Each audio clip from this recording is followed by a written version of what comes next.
Hello and welcome back everyone. जैसा कि हम लोगों ने लास्ट सेशन में डिस्कस किया था एडवांटेजेज ऑफ नेटवर्किंग, आपका इंटरनेट कनेक्टिविटी दो टाइप की हम लोगों ने डिस्कस की थी, वायर्ड और वायरलेस, और उसके क्या बेनिफिट्स हैं वो भी हमने डिस्कस किए थे। वायर्ड में जैसे मैंने बताया था आप लोगों को केबल कनेक्शन से ले सकते हैं हम लोग, डीएसएल की हेल्प से डायल अप कनेक्शन ले सकते हैं, और जो वायरलेस कनेक्शन होता है 3G है, वाईमैक्स है, वाईफाई है, आप उनकी हेल्प से कनेक्ट हो सकते हैं इंटरनेट से। नाउ आज हम लोग जो बात करने वाले हैं वो डेटा ट्रांसफ़र ऑन इंटरनेट पे बात करने वाले हैं, यानी कि इंटरनेट पे डेटा ट्रांसफ़र कैसे होता है। सेशन शुरू करने से पहले अगर आपको लास्ट वीडियो आपने देखा है और आपको कोई डाउट है तो कमेंट बॉक्स में लिख के मेरे से पूछ सकते हैं। I will be happy to answer you.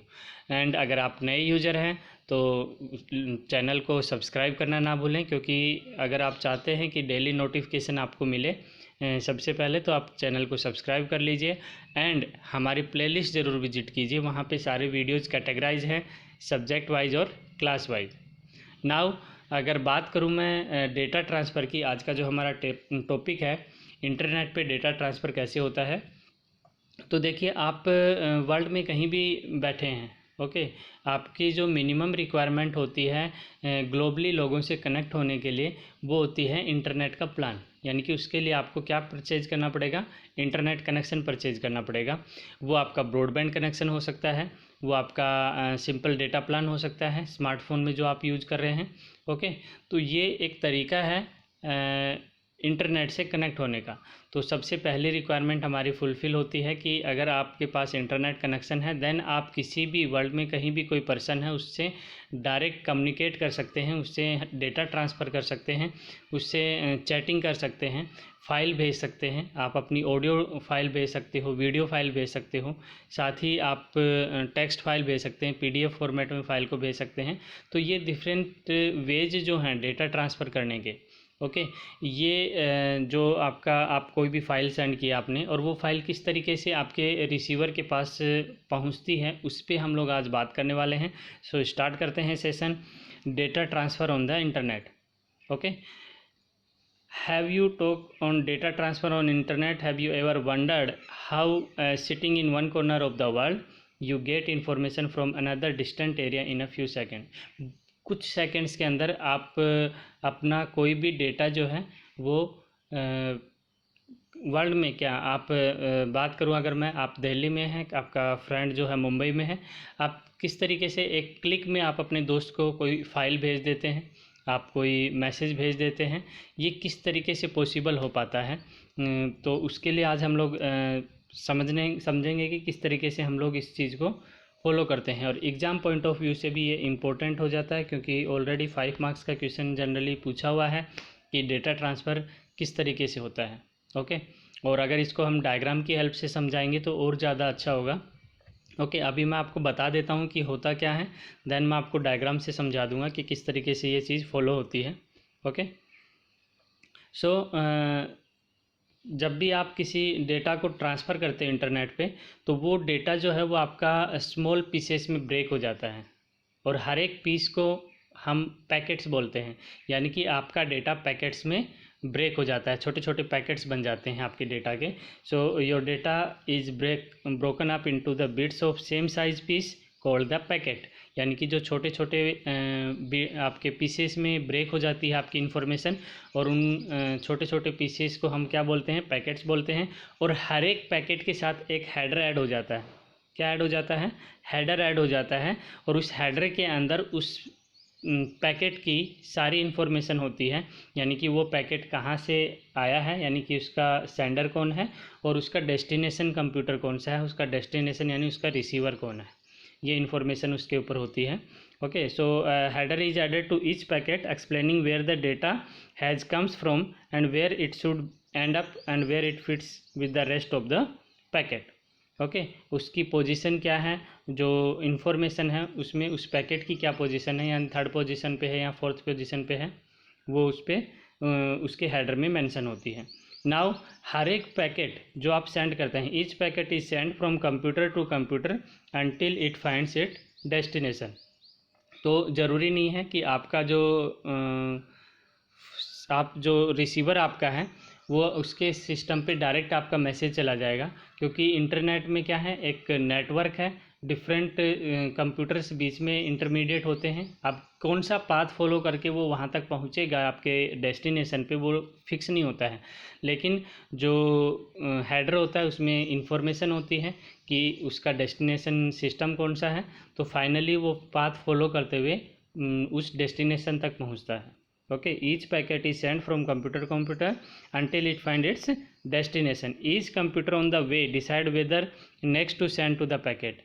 हर एक जब किसी भी इंटरमीडिएट सिस्टम पे पहुंचता है, इंटरमीडिएट नोड पे पहुंचता है, तो वहाँ पे वो डिसाइड करता है कि नेक्स्ट उसको किस सिस्टम पे भेजना चाहिए ताकि वो डेस्टिनेशन तक पहुंच जाए। ओके, ऑल पैकेट्स में नोट टेक सेम रूट। ज़रूरी नहीं है कि सारे के सारे पैकेट्स सेम रूट फॉलो करेंगे। फॉर एग्जांपल आपकी इन्फॉर्मेशन 4 पैकेट्स में ब्रेक हुई है, तो ज़रूरी नहीं है कि जो 4 पैकेट्स हैं वो सेम पाथ फॉलो करेंगे, वो किसी भी रूट के थ्रू आपके डेस्टिनेशन तक पहुंच सकते हैं। एट द डेस्टिनेशन, जो आपका रिसीवर है, वहाँ पे पहुँचने के बाद पैकेट्स को एग्जामिन किया जाता है, उनको चेक किया जाता है। अगर कोई भी पैकेट मिसिंग होता है या डैमेज होता है, तो एक मैसेज आपके रिसीवर को सेंड कर दिया जाता है रीसेंड करने के लिए, यानी कि एक एक्नॉलेजमेंट आपके पास आ जाता है कि आपको मैसेज दोबारा भेजना है। वो वहाँ पे डिलीवर नहीं हुआ या मैसेज डिलीवरी फेल हो गया है, वो आपके पास एक मैसेज आ जाता है। This continue until all packets have been received intact. सारे के सारे बिल्कुल एग्जैक्ट कंडीशन में आपके पैकेट जब तक रिसीवर तक नहीं पहुंच जाते तब तक ये प्रोसीजर फॉलो होता है। यानी कि अगर दोबारा से सेंड किया, दोबारा से कोई मिसिंग है या डैमेज है, तो आपके पास फिर से मैसेज आएगा कि आपको वो इन्फॉर्मेशन दोबारा सेंड करनी है। So this packets are now reassembled. और ये पैकेट्स जो है, अगर आप सारे के सारे इंटैक्ट हैं, यानी कि सारे वेल कंडीशन में सारे पैकेट्स सही से पहुंच गए हैं डेस्टिनेशन पे, तो वहाँ पे जाके वो दोबारा से रीअसेंबल होते हैं इन ओरिजिनल फॉर्म, जिस फॉर्म में आपने उनको भेजा था, और वो बिल्कुल वैसे ही दोबारा से क्रिएट हो जाते हैं। नाउ कंप्लीट इन्फॉर्मेशन आपके रिसीवर तक पहुंच जाती है। और ये सारा काम डिस्कस करने में शायद हमें 2 से 4 मिनट लग गए होंगे, लेकिन ये सारा काम विद इन फ्यू सेकेंड हो जाता है। ओके, और एग्ज़ाम में अगर पूछा जाता है तो इनको पॉइंट वाइज नोट करके आपको बताना है, स्टेप वाइज आपको लिखना है एग्ज़ाम में कि सबसे पहले आपका डेटा जो है वो पीसेस में ब्रेक होता है, और उसको हम पैकेट बोलते हैं। हर एक पैकेट के साथ एक हेडर ऐड होता है। हेडर के अंदर इन्फॉर्मेशन होती है कि वो पैकेट कहाँ से आपका शुरू हुआ है, उसका सेंडर कौन है और उसका रिसीवर कौन है। साथ ही उस पैकेट की जो पोजीशन है उस मैसेज के अंदर वो क्या है, वो भी उसके अंदर मेंशन होती है। एंड अब वो आपका नेक्स्ट जहाँ भी डेस्टिनेशन कंप्यूटर तक नहीं पहुँच जाता, तब तक वो पैकेट जो है रूट फॉलो करता है। और सारे के सारे पैकेट ज़रूरी नहीं है कि वो सेम रूट फॉलो करें। एंड जैसे ही वो डेस्टिनेशन पे पहुंच जाते हैं, तो वहाँ पे एग्जामिन किए जाते हैं, चेक किए जाते हैं कि कोई भी पैकेट डैमेज्ड या मिसिंग तो नहीं है। अगर ऐसा है तो आपको रीसेंड के लिए वापस सेंडर को एक मैसेज आता है कि आपको वो इन्फॉर्मेशन दोबारा से सेंड करनी है, एक्नॉलेजमेंट मिल जाता है। दिस कंटिन्यू, और ये चलता रहता है जब तक पूरा मैसेज कंप्लीट रिसीवर तक नहीं पहुंच जाता। एंड फाइनली अगर सारे पैकेट सही से पहुंचे हैं तो वो रीअसेंबल होते हैं, जैसा आपने ओरिजिनल फॉर्म में भेजा था वैसे ही दोबारा से रीअसेंबल हो जाते हैं। और ये जो काम है हमारा वो फ्यू सेकंड्स के अंदर हो जाता है। तो अगर डायग्रामेटिकली अगर आप इसको समझना चाहते हैं तो इस तरीके से समझ सकते हैं। फॉर एग्ज़ाम्पल आप सेंडर ए है, ओके, और वो बी को कोई मैसेज भेजना चाहता है, और मैसेज को हम लोगों ने छोटे छोटे पैकेट्स में ब्रेक कर दिया 1 2 3 4 करके। 4 पैकेट हमारे पास बन गए हैं। अब ये जो आपका वाइड एरिया नेटवर्क है, इंटरनेट है, इसमें बहुत सारे कंप्यूटर्स हो सकते हैं। यहाँ पे सिर्फ मैंने यहाँ पे 4 सिस्टम्स दिखा रखे हैं, बहुत सारे हो सकते हैं, ज़रूरी नहीं है कि ये चार ही सिस्टम आपके होंगे। ये सिर्फ एग्जाम्पल है। ओके, नाउ ये जो आपका डिफरेंट इंटरमीडिएट नोड्स हैं, इंटरमीडिएट सिस्टम्स जो हैं, okay, S1 S2 S3 S4 S5, ये क्या करेंगे, हम जो पैकेट्स भेज रहे हैं, जो इन्फॉर्मेशन हमने भेजी है, तो ये आपके पैकेट्स में ब्रेक हो गई। नाउ हर एक पैकेट के साथ यहाँ पे जैसे 1 पैकेट है तो 1 पैकेट के साथ एक हेडर ऐड होता है।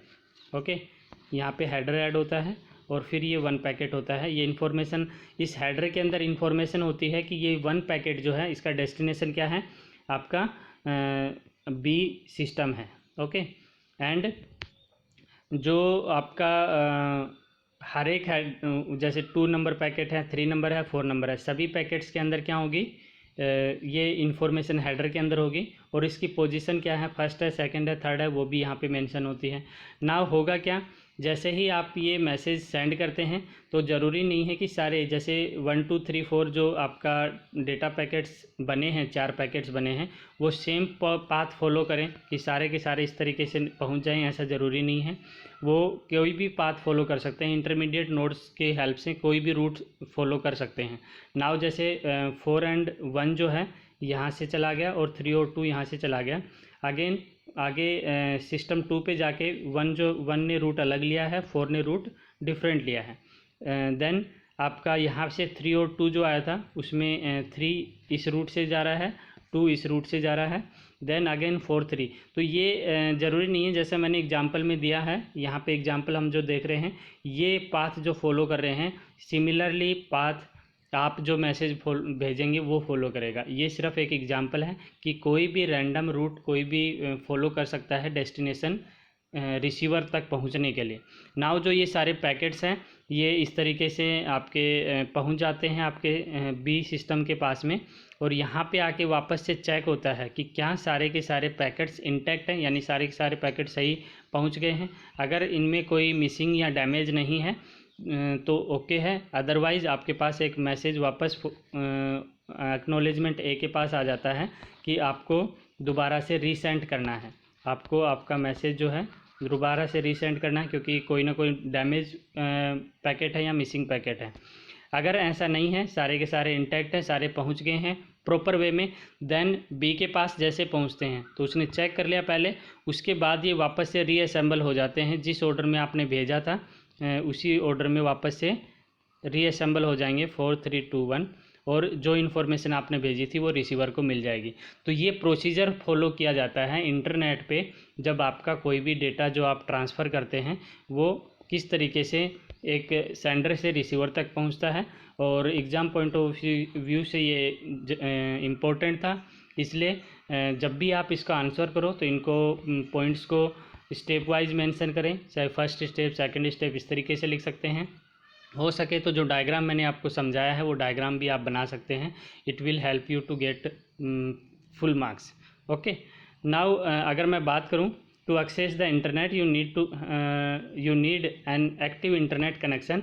और एक्टिव इंटरनेट कनेक्शन की रिक्वायरमेंट की अगर मैं बात करूं तो उसके लिए आप डिसाइड करते हो कि आपको किस तरीके का इंटरनेट चाहिए, यानी कि आप की रिक्वायरमेंट क्या है, क्योंकि इंटरनेट प्लान्स जो हैं वो बहुत तरीके के अवेलेबल होते हैं आईएसपी के पास, जो इंटरनेट सर्विस प्रोवाइडर्स होते हैं, आपका एयरटेल है, एमटीएनएल है, बीएसएनएल है, ये सब अलग अलग आपको डेटा प्लान्स देते हैं। तो आप अपनी रिक्वायरमेंट के हिसाब से इनको परचेज करते हैं। आपको 1 GB में अगर आपका काम हो जाता है तो आप 1 GB में ही काम कर लेते हैं, यानी कि 1 GB वाला प्लान लेते हैं। अगर आपको हायर स्पीड और आगे फर्दर यूज के लिए, यानी कि आपको और ज़्यादा काम होता है इंटरनेट पे, तो आप उससे ज़्यादा अच्छा प्लान भी ले सकते हैं जिसमें स्पीड और आपकी जो कनेक्टिविटी है वो ज़्यादा अच्छी होती है।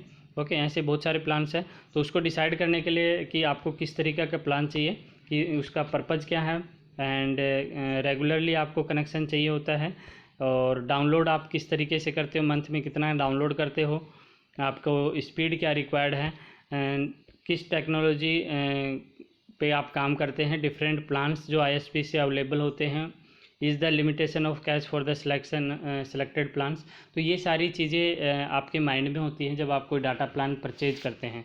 ओके, अगर ये सारी चीज़ें आप देखते हैं तो उसके बाद आप अपनी रिक्वायरमेंट के हिसाब से एक अच्छा प्लान ले लेते हैं, और इंटरनेट कनेक्टिविटी आप जो है वो स्मार्टफोन से भी यूज़ कर सकते हैं, आपके लैपटॉप या कंप्यूटर से भी यूज़ कर सकते हैं, और कोई भी जो फैसिलिटीज़ हैं ऑनलाइन उनको जो अवेलेबल फैसिलिटीज़ है उनका यूज़ कर सकते हैं। जिस तरीके से आप लोग ऑनलाइन क्लासेज ले रहे हैं, ऑनलाइन आप स्टडी कर रहे हैं, तो ये सब क्या है, जो डेटा प्लान आपने ले रखा है वो उसकी हेल्प से हो पाता है।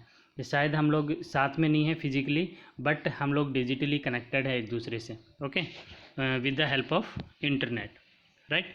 नाउ अगर मैं बात करूं वायरलेस की, तो वायरलेस के लिए अवेलेबल वायरलेस नेटवर्क अगर आपको चेक करना आपके कंप्यूटर सिस्टम के अंदर, तो विंडो एक्सपी में क्या होता है, यहाँ पे आप सिस्टम ट्रे पे ये जो आइकन बना होता है ये आपका वायरलेस के लिए होता है, वाईफाई के लिए होता है। तो यहाँ पे जब क्लिक करते हैं तो आपको जो ये जो आपका मेन्यू मिलता है इसमें आपको क्लिक करना होता है व्यू अवेलेबल वायरलेस नेटवर्क। तो आपके पास इस तरीके की विंडो ओपन होती है। यहाँ पे जो जो अवेलेबल वाईफाईज हैं उनका जो सिंबल है वो यहाँ पे आपके पास आ जाता है, और जो आप यानी कि जिससे आप फैमिलियर हैं उसको आप कनेक्ट कर लेते हैं। ओके, ये पासवर्ड प्रोटेक्टेड भी होते हैं, कुछ पासवर्ड प्रोटेक्टेड नहीं भी होते हैं, लेकिन आपको हमेशा आपका वाईफाई जो है पासवर्ड प्रोटेक्टेड रखना चाहिए। ओके, नाउ अगर बात करूं मैं जो लेटेस्ट आपके विंडो 10 है या विंडो 8 अगर आप यूज कर रहे हैं, तो उसमें ये डायरेक्ट ऑप्शन होता है जहां पे आप बात कर रहे हैं कि अवेलेबल ऑप्शन पे जाना पड़ता है। Okay, in case of window 8 और विंडो 10 आप डायरेक्ट जहाँ पे वायरलेस का ऑप्शन होता है क्लिक करते हैं ऊपर विंडो में, आपको जो अवेलेबल वाईफाई हैं वो शो हो जाते हैं, तो आप डायरेक्ट कनेक्ट हो जाते हैं। ओके, नई विंडो में ओपन नहीं होता है। सो होप कि आपको सेशन पसंद आया होगा। इसको ज़्यादा से ज़्यादा स्टूडेंट्स के साथ शेयर कीजिए ताकि मैक्सिमम स्टूडेंट्स को इसका बेनिफिट मिल सके। Keep watching, keep learning, thank you.